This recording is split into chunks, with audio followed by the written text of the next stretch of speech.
The scene shifts to the Demonic Academy Grand Martial Arts Training Ground, where Chen Yuzhong and Marikium arrive with some guards, and Li Hwa Mayang also arrives there.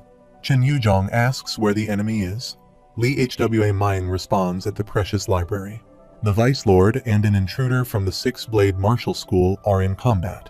He must hurry and then fall to the ground. A guard runs towards him to grab him. Marikium observes he seems to have fainted due to an internal injury and instructs Chen Yuzhong to wait. He asks what the meaning of this is. Whose way does he think he is blocking right now? Marikium kneels and says he will go first. He communicates through sound telepathy. Please watch his health. His internal injuries from his fight against that person have not yet healed. Meanwhile, Chen Yuzhong says he understands and orders the 4th and 10th Council Elders to accompany him. They both agree and accompany him. He looks at Li Hwa Mayang and sees something in his hand, wondering what it is. Marikium arrives and sees Chen Yo-woon using the heavenly demonic sword art to attack him. Marikium observes that the sword technique uses a black sword, and he ponders whether that sword could be the Grand Guardian, noticing Chen Yo-woon attacking repeatedly. Chen Yo-woon senses Marikium's presence, looks at him, and wonders if he saw everything. The 4th Council Elder asks, surprisingly, what's going on here? He thinks he doesn't believe it because he defeated a martial arts master from the Six-Blade Martial School himself. The 10th Council Elder comes closer to him and asks if he is okay. Chen Yo-woon says he's fine, while Marikium says he's glad he's alright. He thanks Marikium for his concern. Chen Yuzhong also arrives there, and they all kneel in front of him. Chen Yo-woon thinks the Guardian clans are supposed to uphold the will of the Sword Demon, but he has heard that the Grand Guardian is the loyal right hand of the Lord. He looks at Marikium and thinks, what if he tells the Lord about what he just saw? He asks what happened, and Marikium replies that when he arrived, the Vice Lord had already eliminated the martial arts master from the Six-Blade Martial School. He thinks it was not a simple stab. It's as if multiple sword techniques had amalgamated into one, hiding this much skill, and he shouldn't underestimate him. The scene shifts to the underground vault of the Precious Library, where Chen Yuzhong and Marikium arrive and descend the stairs. Chen Yuzhong asks if they were after this place, stating he asks them if they were aiming for it. Marikium looks at him and confirms that he's correct. They proceed downstairs and see some burnt papers there. Chen Yuzhong thinks no way did they burn all the secret books of the Sword Demon. He reflects on the fact that there was such a place hidden in the Demonic Academy and considers that the enemies know a secret that even he was unaware of. He feels as though he has been taken lightly. Chen Yo-woon sits near the arm and leather, thinking he thought they were after the secret books because they mentioned the remains of the Sword Demon, but they were actually after the blade marks of the Blade God. He further believes that the man seemed to be aware of the 24 demon swords and wonders why people claiming to be descendants of the Blade God would want to possess the blade marks of the Blade God. He ponders what his true identity is within the Six-Blade Martial School. He observes that turbulence has arisen in the demonic cult's castle due to today's incident, and all manpower is being focused on searching day and night to recover the bodies of the deceased warriors and to find any potential spies, but they have been unable to find traces of anyone other than those 4 men. The scene shifts to the heavenly demonic cult banquet hall, where a person remarks on how much longer they will be stuck there, and an old man responds, "Please be patient. They need to prove their innocence for the Alliance." The strategist asserts that they have already provided all the information they know, so a decision should be made right now. He requests that all of them be just a little more patient. An elderly individual acknowledges understanding, while another person indicates comprehension. She reveals that she finally remembers everything, reflecting on the fact that they used her in such a manner while traveling to meet up with 2 of the masters in Jiangxi after failing to recover Anhui. She recalls being ambushed by mysterious individuals upon regaining consciousness. She had been part of the procession of the Martial Alliance. Until the hypnosis wore off, she had mistaken her guards for enemies. She surmises that they targeted her as she was moving discreetly for the Alliance. She concludes that the only ones aware of her movements were individuals in the 17 Masters meeting, implying that one of the 17 Masters of the Martial Artists Alliance is a spy for the enemy. The strategist believes she needs to ensure that this alliance is formed and returns, but they are not going to release them from their detainment anytime soon since the Vice Lord was attacked. On the other side, Dr. Baek Jong checks the patient's pulse. One of his students remarks that there's no problem. He responds that he sees that and considers that there might be some physiological changes since they were under hypnosis, but there's nothing different besides their pulse being a little slower. A cadet arrives and greets him. He asks how it went. The cadet replied that there was no poison or particular substance in any of the food or drinks at the banquet hall. Dr. Baekjong concludes that it's as he thought and thinks the Vice Lord suggested that there might be some substance that triggered the hypnosis, but it seems that he was wrong. Meanwhile, Chen Yo-woon arrives there and the cadets greet him, as does Dr. Baekjong. He thanks him for his hard work, and then Dr. Baekjong says they have looked through all the food and drinks at the banquet hall, but he doesn't think it contains any substance like he suggested. He asks if there is nothing in the food or the drinks, then Dr. Baekjong confirms that's correct. He thinks that if someone could actually trigger hypnosis with just a single clap, everyone at the banquet hall should have been hypnotized. He asks if he could take a look through, and Dr. Baekjong says, of course, thinking that nothing was found after countless doctors inspected every dish personally, and the Vice Lord sure is stubborn. He considers that they found nothing in the food and wonders how they could use it for hypnosis. He realizes that in order to eat, he needs to touch his lips to cups and silverware. He asks the Nano machine if it can check for any poison or medicinal substance on them. The Nano machine says it understands and requests him to touch the plates and silverware with his fingers for substance analysis. A cadet looks at him, wondering what he is trying to do and why he is picking up the chopsticks and cups while setting the table, then turns towards them. Chen Yo-woon asks if they remember where they sat at the banquet last night. One of them confirms that he does, and then he instructs, except for the people who no longer have a seat due to broken chairs, please sit where he was yesterday. They all agree with him. One of the cadets asks what he is doing, and Dr. Baekjong also looks at them. He thinks that the seats of people from the Martial Alliance who were hypnotized have their cups filled by the Vice Lord. Chen Yo-woon asks him if he can smell the place on this cup where the lips are supposed to touch, and he gives a cup to him. The cadet takes the cup and smells it, saying this smells like a poppy. He thinks they rubbed poison on specific cups beforehand, but how did the Vice Lord figure this out? The scene shifts to the Lord's manor in the training room of the heavenly demonic cult, where Chen Yu-jong completes his practice. His guards help him wear clothes and inform him that they have finished clothing him. He responds that's a good job. The scene shifts to Lord Manor's basement, where Chen Yu-jong arrives and touches the arm and leather, thinking it's similar to the blade energy he felt on that person. He considers the person who appeared right before he was about to take out the claw technique user at Zhejiang, and believes it's the one who wounded him with martial prowess beyond his imagination. He remarks that it seems it's not him to humiliate him like that, and taps his hand on the table in anger. Someone knocks at the door, and he asks who it is. He replies it's him, Marikium. Chen Yu-jong states he'll meet him at the office, and Marikium agrees and leaves.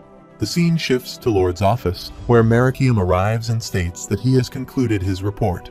Chen Yu-jong asks what he did with it.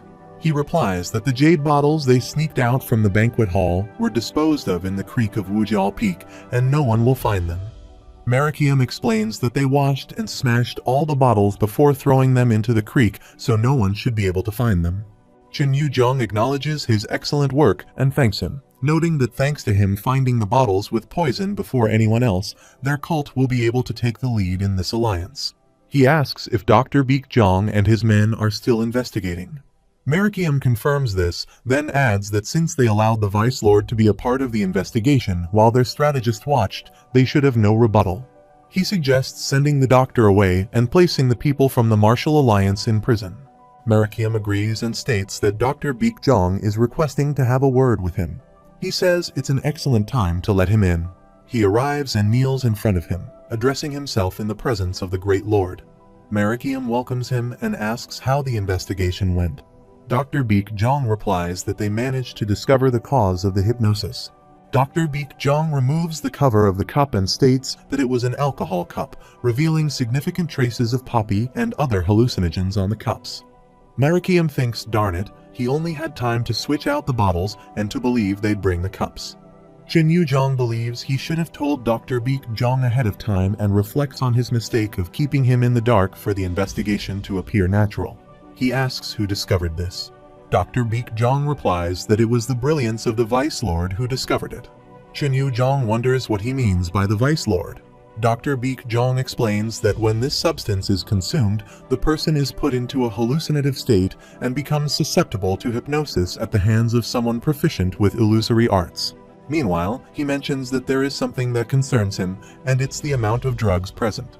He explains that in order to be hypnotized, one has to consume a large quantity, but there is nothing wrong with the alcohol inside the jade bottles.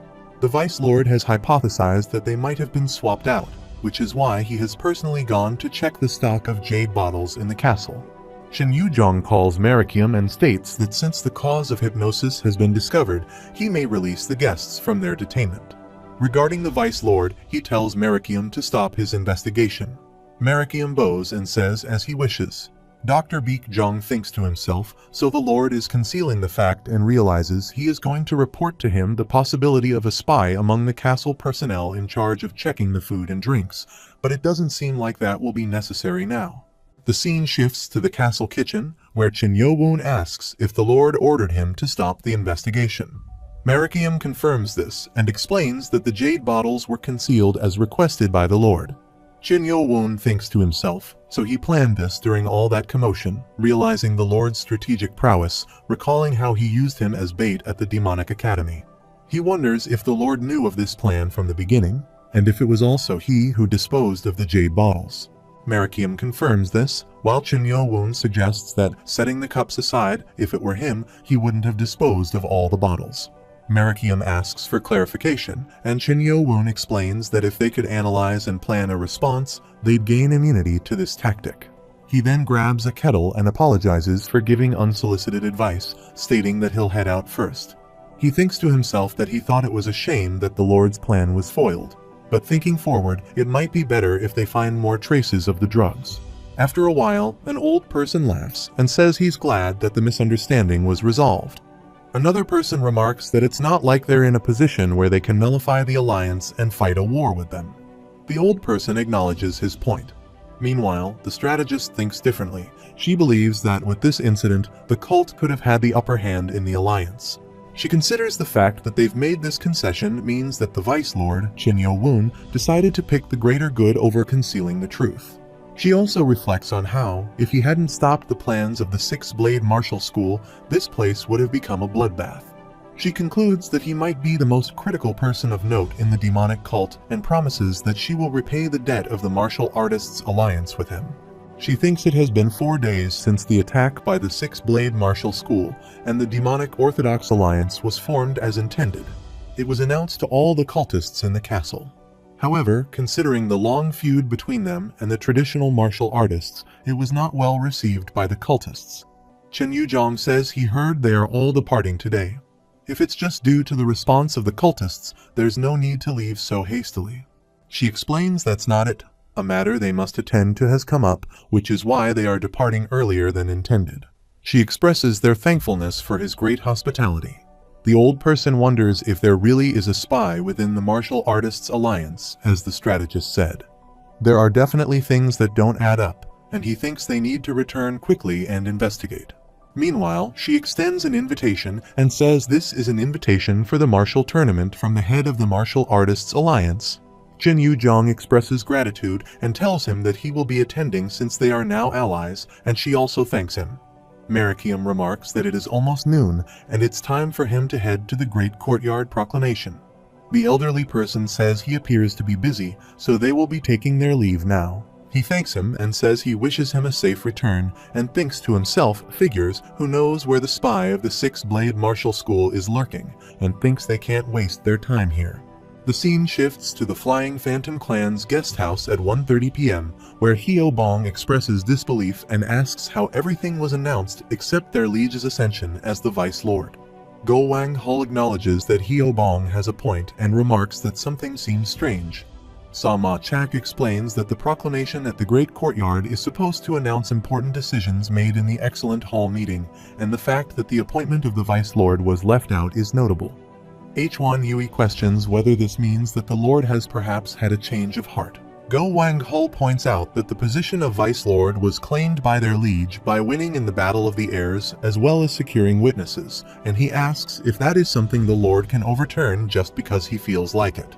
Hwan Yui remarks that she's not sure if he's had a change of heart, but with the Lord's authority, as long as the 6 main clans don't object to it, there's no reason why he can't overturn his decision. Chin Yo-woon acknowledges this, saying that as long as there are no objections, he can renounce his appointment to the position at any time. She thinks he seems unfazed by it and believes he's acting like it doesn't concern him at all. She says she wants to tell him this later, but she thinks it's better. She says it now and explains that, as he knows, they have been working on recruiting the leftover forces of the Dark Clan. He replies that he's aware of that, then she says, but when they went back last night to contact them again, the Dark Clan's manor was utterly empty. He asks what she means by it was empty and asks if the remaining 4 clans made a move. She says he's only partially correct, then adds that the Lord's manor made a move. He asks if she means the warriors directly under the Lord, and says half of the remaining forces of the Dark Clan were placed with the Sword Clan, and the other half was placed under the Blade Clan. Sa-ma-chak asks if that means that the Lord personally strengthened the Sword Clan and Blade Clan and wonders if this isn't a clear sign that the Lord is keeping the Vice Lord in check. He disagrees and says this isn't simply to keep him in check, but to keep things in balance. Sa-ma-chak asks what he means. Then he replies that he's balancing the sides by strengthening the 2 clans to keep him in check, and the reason why he didn't officially announce his ascension at the Great Courtyard is to tell the 4 clans that they still have a chance. He says, in other words, he's goading him and the 4 clans into facing off.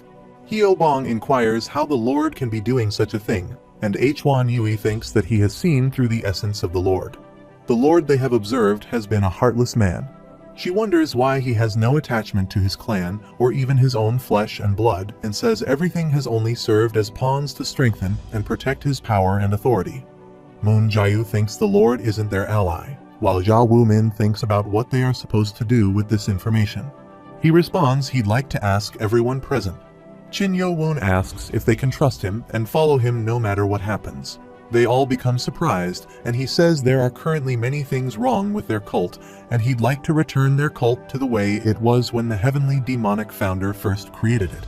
Meanwhile, he asserts that even if it means having to oppose the current hierarchy of the cult, they should trust and follow him.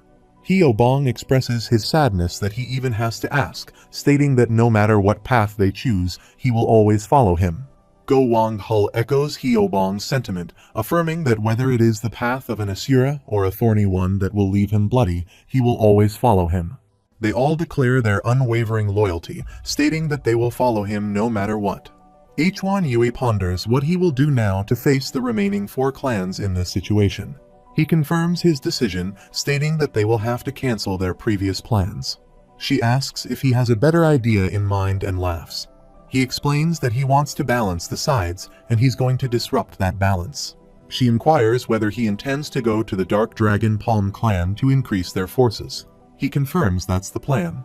She suggests that in that case, she will go see Mongo, the leader of the hallucinatory sword clan, along with Council Elder Sama Yui, noting that Council Elder Sama Yui and Council Elder Mongo are close friends who graduated from the Demonic Academy together. She thanks Go Wang-hul and states that she'll take Council Elder Yon and Moon Jae-yu with her, asking if he can cooperate with the rest and recruit clans that are currently neutral. Hyobong offers to accompany him, but she refuses, insisting he stay. She observes that his eyes don't indicate he's going to back down. He concedes, allowing him to come along, and he becomes excited. He requests that they also take Beak-gi this time and asks if just the 2 of them will be sufficient. Beak-gi laughs and asserts that they will be more than enough, to which Go Wang-hul replies, make sure he looks after their liege well, Beak-gi. Beak-gi gets irritated and retorts, acting like he's all that. The scene shifts to the northwest sector of the heavenly demonic castle, specifically the manor of the Dark Dragon Palm clan, at the office of the clan leader, where a cadet arrives and announces that he has come to make a report as the guard in charge of security. The clan leader asks what the matter is, and he responds that the Vice Lord is requesting a meeting with him. The clan leader asks what this is about, and he instructs to call the director immediately and tell him to prepare the guest house. He emphasizes that the preparations must be perfect. The cadet agrees and leaves. Chin Yo-woon and his warriors arrive, and Moon Jae-yu remarks that this place is her clan's manor. Hyobong also looks around and admires the surroundings, thinking, wow, it's fantastic. Even someone like me, who knows nothing about refinement, can tell this place is incredible. Moon Jayu confirms that it really is, mentioning that her grandfather's sole hobby is gardening. Moon Yon approaches and introduces himself as the 8th Council Elder, offering greetings to the Vice Lord. He reciprocates the greeting. Moon Yon notices that Moon Jayu is still wearing her mask and suggests that he personally take them to the guest house. He responds that he could have just sent a servant and expresses gratitude for the reception. A guard arrives, running, and calls for Moon Yon. He asks what the matter is now. The guard reports that the 3rd Council Elder, the 4th Council Elder, and young Master Chinmaijiam are outside, requesting a meeting with him immediately. He is surprised and asks why they are all here. He responds that they are all here and he can do what's easiest for him. Moon Yon thanks him for his consideration and instructs the guard to bring them inside and into a different building, stating that he's going to first show the Vice Lord the way. The guard acknowledges and leaves. They all sit outside in the park to enjoy the beautiful natural scenery. Chin Yo-woon remarks that this place is gorgeous, noting that it's no wonder people say that Moon Yon is deeply attuned to the art of gardening. Moon Yon laughs and modestly says it's just something he does to pass the time and his compliments are too much. Meanwhile, Moon Yon announces that he has prepared a meal, suggesting they chat while they eat. Chin Yo-woon responds, thanking him for the warm welcome. Hyo-bong looks at the food and becomes excited, thinking that something has happened every time they've visited a council elder, but he guesses things will go smoothly this time. He recalls people saying that Council Elder Moon Yon has a granddaughter, and since Moon Jayu is said to have a twin sibling, that granddaughter must be his younger sister. He hopes that Council Elder Moon Yon doesn't try to push his granddaughter onto their liege like what Council Elder Sama Yui attempted to do, and laughs. Moon Yon suggests they dig in and chat. The guard intervenes, stating he can't do this because there are other guests present and tries to block his way. Chinmaijiam insists that this matter is urgent. Moon Yon looks at them and recognizes the 4th Council Elder, Spring Clan Leader Jajian Kyeong, the 3rd Council Elder, Blade Clan Leader Bu Cheol-yeon, and Spring Clan Vice Lord Candidate Chin Mu-jiam. He also looks at them, and Moon Yon gets up from his seat, saying, "Please excuse him for a moment." He goes to them and greets them all, stating that he had asked them to wait as he has guests who arrived first, and he questions the meaning of such discourtesy. Yajiam Kyeong apologizes, stating that as a council elder of the cult, he couldn't help but come to greet the Vice Lord after hearing he was here, and he asks if they could take a moment to welcome the Vice Lord. Moon Yon responds, "Please go ahead," and they all proceed to Chin Yo-woon. While he is having a drink, they all arrive. Bu Cheol-yeon greets him and introduces himself, and Yajiam Kyeong also introduces himself and greets him. He looks at Chin Mu-jiam, who becomes irritated and thinks, damn it, he can't believe he has to lower his head to this lowly rascal and greet him as well. He states that he didn't think that he'd also have business with Council Elder Moon Yon and that he had something to discuss with him. Bu Cheol-yeon acknowledges this and adds that they also have an answer they seek from Council Elder Moon Yon. Moon Yon asks what he means, and Chin Mu-jiam responds, "Please don't embarrass him like that," and asks if they sent him a messenger hawk recently or if he has already forgotten. Moon Yon attempts to refuse and say something, but Bu Cheol-yeon quickly interjects, stating that he'd take it into consideration and explaining that young Master Chin Mu-jiam is here to meet his granddaughter personally. Moon Yon thinks to himself that he believes he'd consider it since it's rude to reject it flat out, and he reflects on how this is their response. He calls to him, asking if the opinion of the individual in question is essential for marriage. He laughs and agrees, saying he wants her to be able to decide for herself.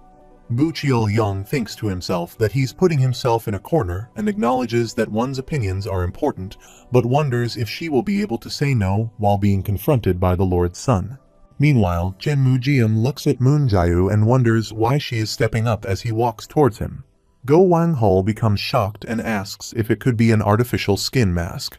Moon Jayu says to let her introduce herself to the young master and council elders, stating that she's the granddaughter of Council Elder Moon Yon, Moon Jayu.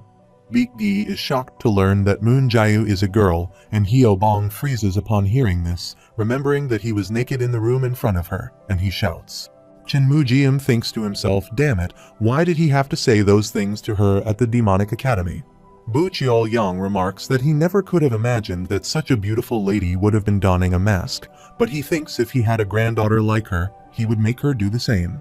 Ya Jiam-kyung approaches Chen Mu-jiam and remarks that he sure is lucky to be getting to know a beauty like her. Moon Jae-yu mentions that seeing young Master Chen Mu-jiam reminded her of what he told her back at the Demonic Academy.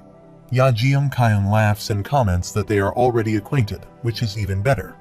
Moon Jae-yu explains that she kept turning down his offer, so he said that if he ever became the Vice Lord, he'd wipe out her Dark Dragon Palm clan, and she adds, thank goodness he didn't get to become the Vice Lord. He covers his face, and Ya Jiam-kyung asks what she means. Moon Yeon questions if he wants to wipe out his clan. Bu Chiao-yang intervenes, saying he thinks the young master misspoke due to his young age, and he asserts that this can't be excused by saying it's a mistake.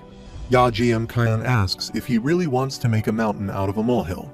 Moon Yeon responds that he sees no reason why he can't. Bu Chiao-yang intervenes, stepping between them and instructing them both to stop, withdrawing their fighting spirits.